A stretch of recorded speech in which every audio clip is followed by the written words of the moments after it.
I first saw a woman wearing a face like mine charge at her fate in June 1998.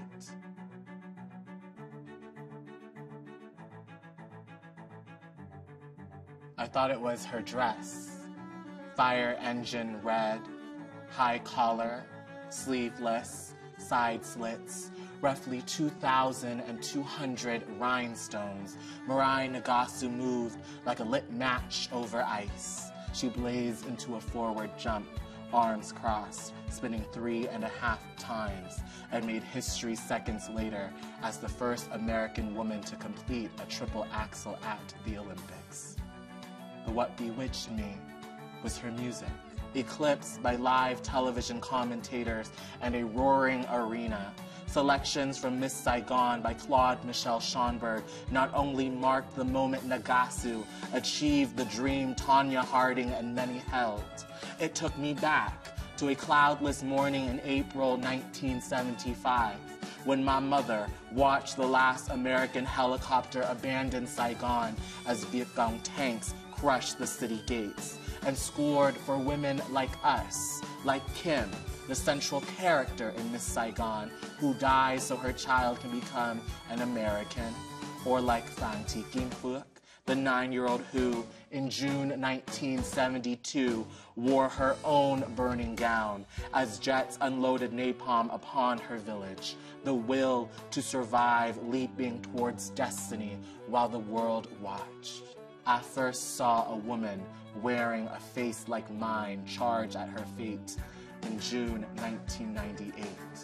9 summers after my mother came to the United States from a education camp in the Philippines, a summer before my father left me at a park with a box of KFC leftovers and a $10 bill folded in my palm, Mulan bolted across snow at the Tung Chau Pass with a cannon aimed not at invading Huns, but a rhymy mountaintop.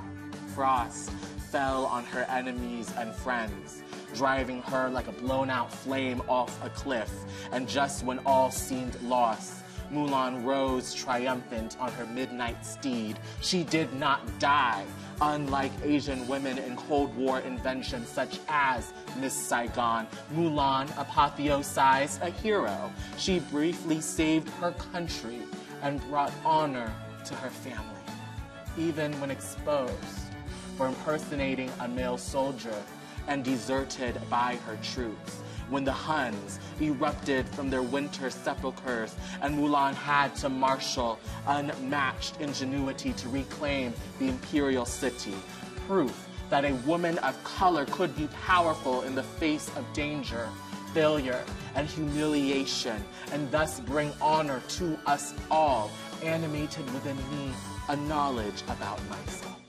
I wanted to be that woman. I was that woman. Mulan helped me understand my identity as a transgender woman. Though I lacked language for that at 6 years old, happily going to the theater with cousins who lived in the richest part of town, sugar drunk from Skittles and Coca-Cola, the Disney movie delineated for me gender as strict performance. To have a gender meant obeying tropes, scripts, and privileges typically assigned to that gender. To not conform, to seize agency by extricating my body and mind from the cult of state-approved and state-policed femininity and masculinity meant great penalties. It meant, for example, dishonoring my family. Because if I were truly to be myself, as Mulan observed, I would break my family's heart. Though for years, I tried concealing this knowledge, afraid of the violence and abjection that nevertheless constituted my life. Mulan emboldened me to honor my family by honoring myself. I came out to my mother at 7, at 17, at 18, at 20, at 21, at 25, every time we screamed at each other on the phone or sat in obliterated silence across from each other in a room without an exit. My mother guarded the door behind her. I guarded the window behind me. Iron bars and a curtain we kept shut deterred our business from escaping. I'm queer. What? I'm transgender. What? She wouldn't look at me. She wouldn't look at anything except what was, I thought, beyond me. The window, the crack through which sky and its exit wounds are seen. Perhaps she wanted everything closed. Perhaps she wanted to stand up, walk the length of the room from where she sat on the sofa, hands clasped in her lap, her hair whirled in their hot rollers and away from her face, her eyes like two wells I could fall into and drown forever and ever, or at least until I was rinsed clean, and touch, for the briefest moment, the cool wind blowing down from the San Gabriel Mountains, the song of crickets rubbing their legs raw. Perhaps she wanted to slam the window shut, not to lock the world out, but to lock us in, to punish me for the truth and courage Mulan galvanized in me. My mother wanted me to believe honor meant unbridled compliance. My mother staying in her place, refusing to move until I took it back, until I confessed my sexuality and gender were phases, some habit I picked up, some karmic debt I owed having sinned in my past or current life. I was her child. I was her subordinate. I was a shard of herself. I was the self she could not be, and as a result expected me to become. Her American dream, her Vietnamese dream, her dream. Neither autonomy nor agency was available to me unless she approved or would do the same, and I understood these laws. I saw in every crease of her face the red sand beach where pirates fed her to sharks. I saw the mountainside where communist soldiers stoned her sisters, their blood spilling out from between rocks. I saw her strapped to a bed at Sharp Memorial Hospital, motionless and silent, her eyes wide and staring into the overhead light, its fluorescent bulb mocking the sun, as a doctor slid a scalpel across her stomach, cutting open her uterus like the window we kept open at home to lift me out as though I was one of the lucky ones. Those pretty-faced girls my mother watched lifted into the wind by American helicopters on that cloudless morning lifetimes ago. Everything my mother gave up. Every hope and dream and man waiting for her on the opposite side of a bridge bombed with no keel in sight, she buried in me. She gathered their bits and pieces, unrecognizable, husk of history and future, and hid them as far down as she could in the plot of me she made. The child that ripped her apart the way our homeland was ripped apart by foreign politicians interested more in neoliberal capital than human lives at the 17th parallel, and therefore owned and owed no explanation to. Being a good child meant doing what I am asked to do and nothing else. It meant having no separate thought, no separate feeling or ambition or fear or pain, and it certainly meant having no separate self. Maybe this was the only way my mother knew to love me.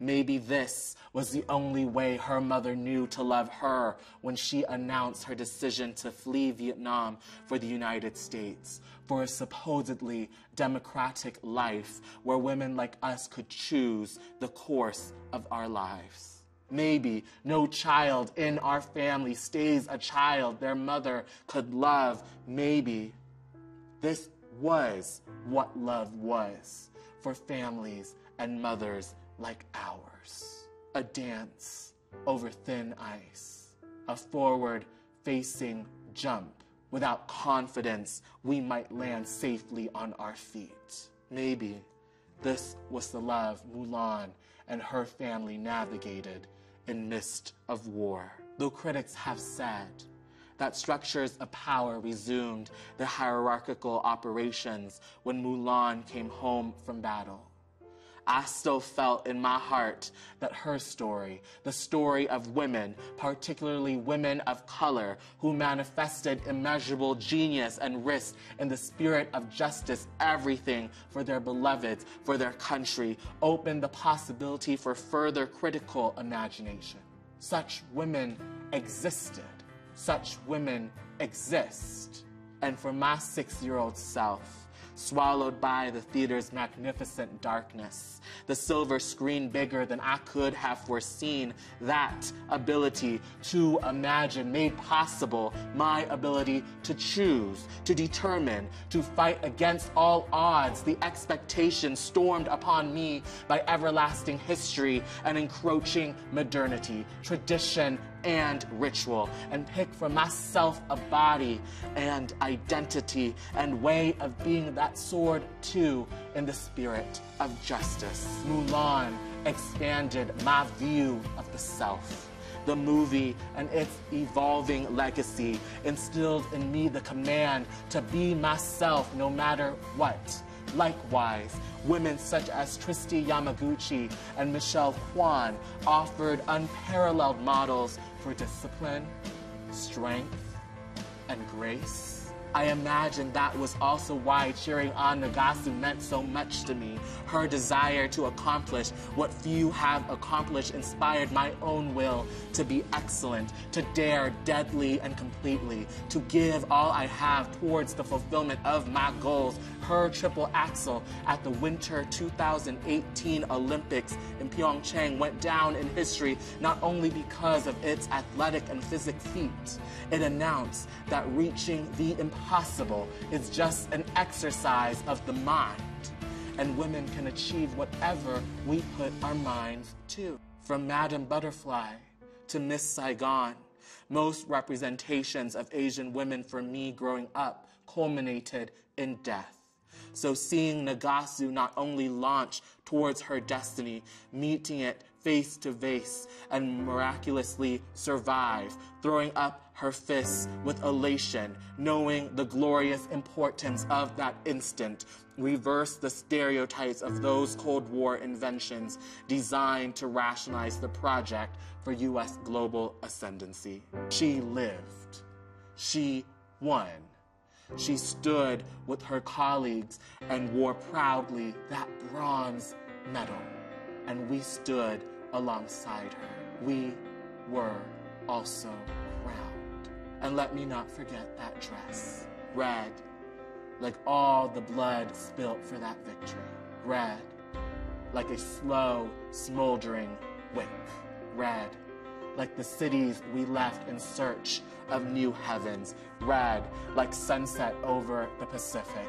Red, like the commies and gooks we were once told we were. Red, like the red tape we ripped through to seize better futures for our families. Red, like the flashbacks when we close our eyes. Red, like the dreams flowering in our skulls. Red, like the heart beating and beating in its bone cage to remind us that every cage has a door.